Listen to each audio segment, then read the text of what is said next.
Hello everyone, this is Ritesh. तो finally ये video आ चुका है जिस वीडियो का आप कितना टाइम से वेट कर रहे थे। ये मेरा स्कैल्पिंग की पर्सनल स्ट्रेटजी है जिसे मैं काफ़ी टाइम से इस्तेमाल कर रहा हूँ और ये काफ़ी अच्छा प्रॉफिटेबल स्ट्रेटजी है।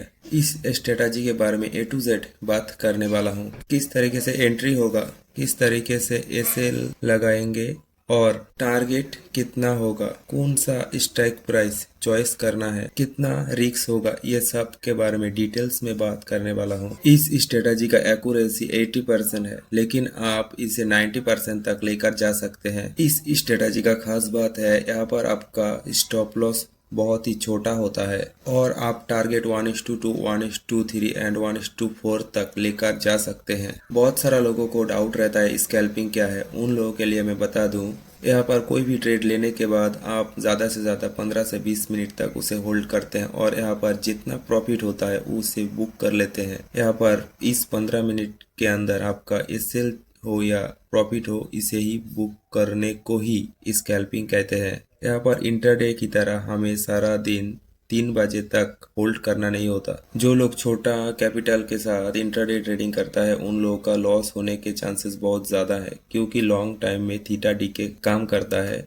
अगर आपको थीटा डीके के बारे में पता है तो आपको पता ही होगा। अगर मार्केट साइडवेज हो गया या फिर मार्केट ने मूवमेंट नहीं दिया तो इंटरडे करने वालों की ज़्यादातर लॉस ही होता है बाइंग की तरफ। और यहाँ पर स्कैल्पिंग में ये प्रो झंझट नहीं है, क्योंकि हम लोग छोटे टाइम फ्रेम पर करते हैं तो यहाँ पर थीटा डीके और साइडवेज होने से हमें कोई फर्क नहीं पड़ता। लेकिन साइडवेज मार्केट में इस स्ट्रेटजी को इस्तेमाल नहीं करना चाहिए। मैं आपसे रिक्वेस्ट करना चाहूँगा, आप इस वीडियो को कॉपी पेन के साथ देखिए, क्योंकि अगर जिससे कि आपको इम्पोर्टेंट पॉइंट को नोट डाउन करने में आसानी होगी। तो ध्यान से देखिए इस वीडियो को और इस स्ट्रेटजी को आपने लाइफ में ऐड ऑन करने की कोशिश कीजिए, क्योंकि मेरा मानना है इस स्ट्रेटजी से आपका लाइफ चेंज हो सकती है अगर आप इसे सही तरीके से इस्तेमाल करना सीख गए तो चलिए वीडियो को शुरू करते हैं। इस स्ट्रेटजी में आपको 2 EMA लगा लेना है।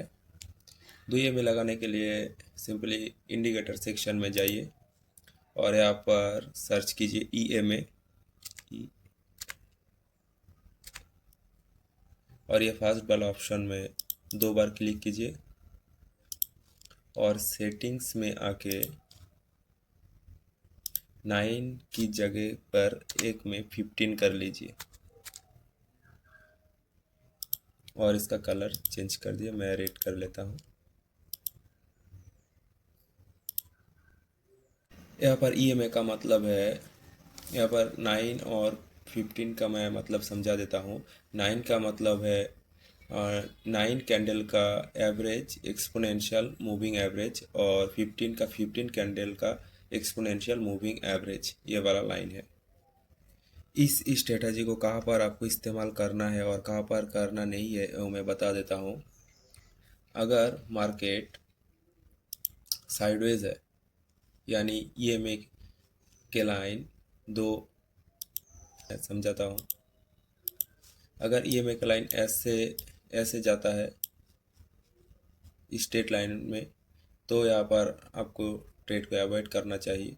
कम से कम 30 डिग्री तक होना चाहिए इस EMA का लाइन। देखिए यहाँ पर फ्लैट है, यहाँ पर नहीं लेना चाहिए। यहाँ से कम 30 डिग्री होना चाहिए ये वाला लाइन, तो वहाँ पर आप ट्रेड प्लान कर सकते हैं।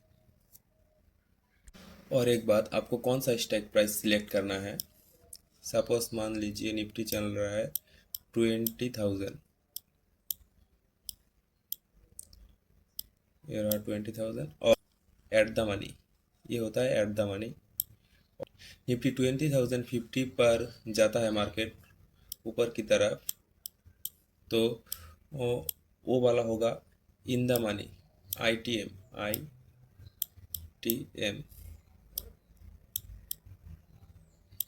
और इससे नीचे होता है एट द मनी, जो 20,000 है निफ्टी,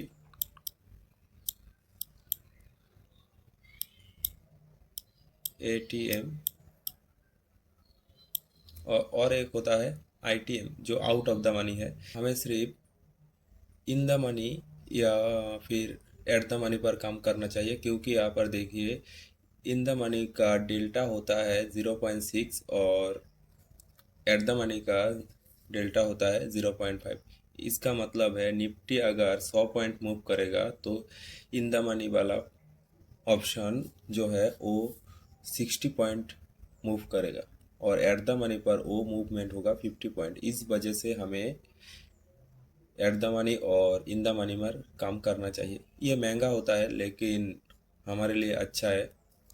और एक बात, इस स्ट्रेटजी को इम्प्लीमेंट करने के लिए आपके पास कम से कम 25K to 30K होना चाहिए, नहीं तो बार बार इसे जब हिट हो ट्रेडिंग में वो आपका इफेक्ट आएगा, इमोशनल इफेक्ट, जो बहुत ही बुरी चीज़ होती है इस ट्रेडिंग के लिए, और साइकोलॉजी भी बहुत डिस्टर्ब होगी।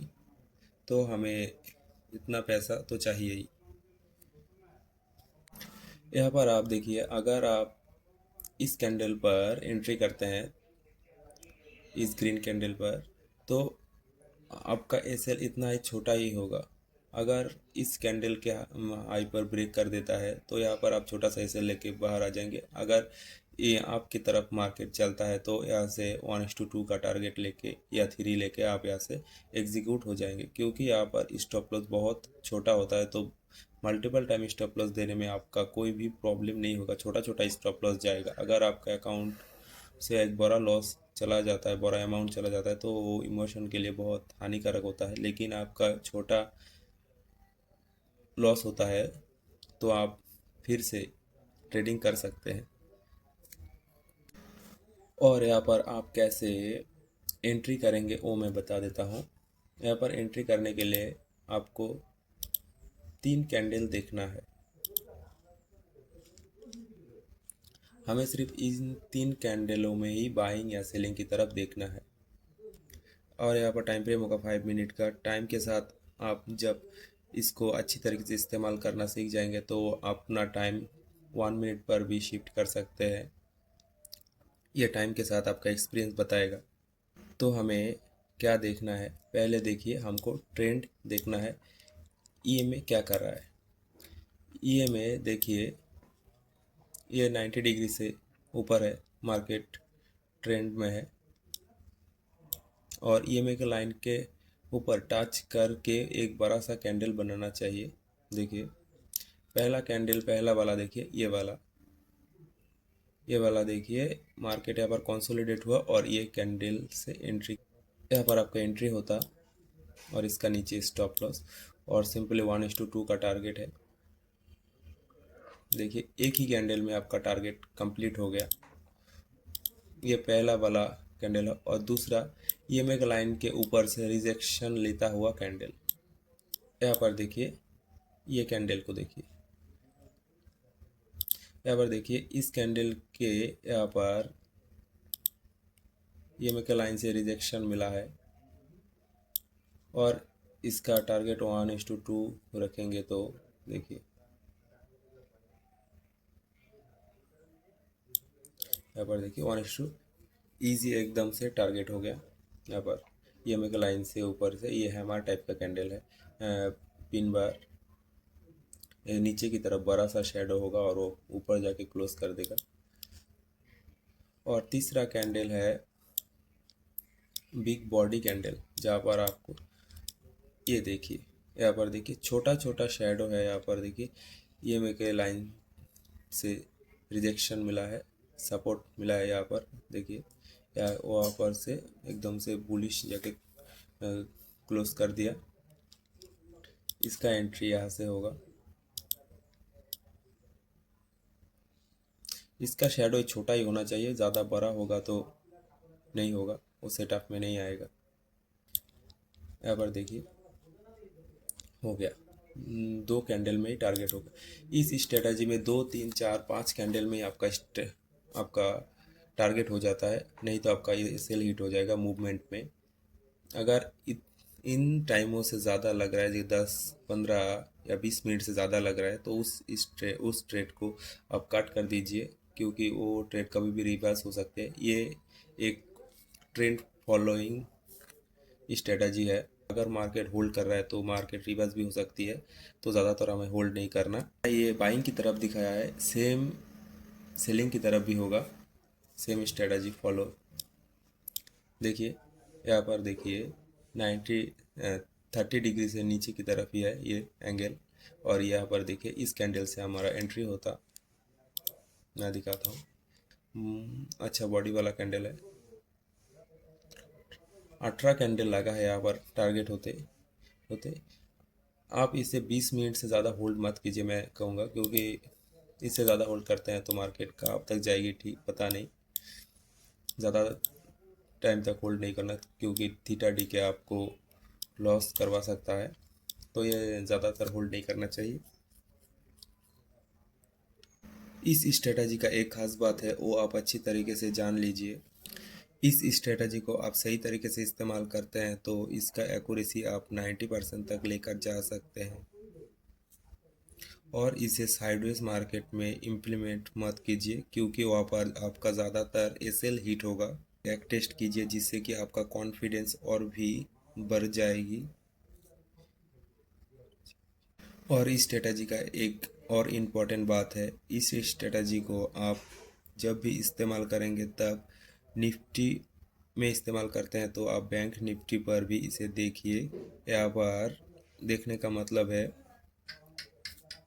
निफ्टी में अगर आपको ये सेटअप दिख रहा है और बैंक निफ्टी किसी भी सपोर्ट लेवल पर है और निफ्टी पर ये सेलिंग की तरफ ट्रेड दिखा रहा है, तो वहाँ पर आप निफ्टी पर सेल मत कीजिए, क्योंकि वहाँ पर आपको गलत या एसएल होने के चांसेस ज़्यादा हो जाती है। अगर आप निफ्टी पर सेलिंग की तरफ ट्रेड लेते हैं और बैंक निफ्टी पर कहीं पर रेजिस्टेंस मिल रहा है बैंक निफ्टी को, तो वहाँ से आप सेलिंग की तरफ ट्रेड ले सकते हैं, जिससे कि इसकी एक्यूरेसी और भी बढ़ जाएगी। आप जाके अच्छी तरीके से बैक टेस्ट कीजिए, और इस स्ट्रेटजी के बारे में कोई भी क्वेश्चन है तो कमेंट में बताइए, आपका कमेंट का रिप्लाई ज़रूर करूँगा। तो आज का वीडियो यही तक ही है। इस वीडियो से आपको कोई इन्फॉर्मेटिव लगा है तो अपने दोस्तों में शेयर कीजिए, जिससे कि उन्हें भी इन स्ट्रेटजी के बारे में पता हो। अगर आप इस चैनल पर पहली बार आए हैं तो इस चैनल को सब्सक्राइब कीजिए, और इस वीडियो को लाइक कीजिए, शेयर कीजिए ज़्यादा से ज़्यादा, और कमेंट में बताइए आपको इस वीडियो से रिलेटेड कोई भी प्रॉब्लम है तो मिलते हैं नेक्स्ट इन्फॉर्मेशन के साथ नेक्स्ट वीडियो में। तब तक के लिए बाय बाय।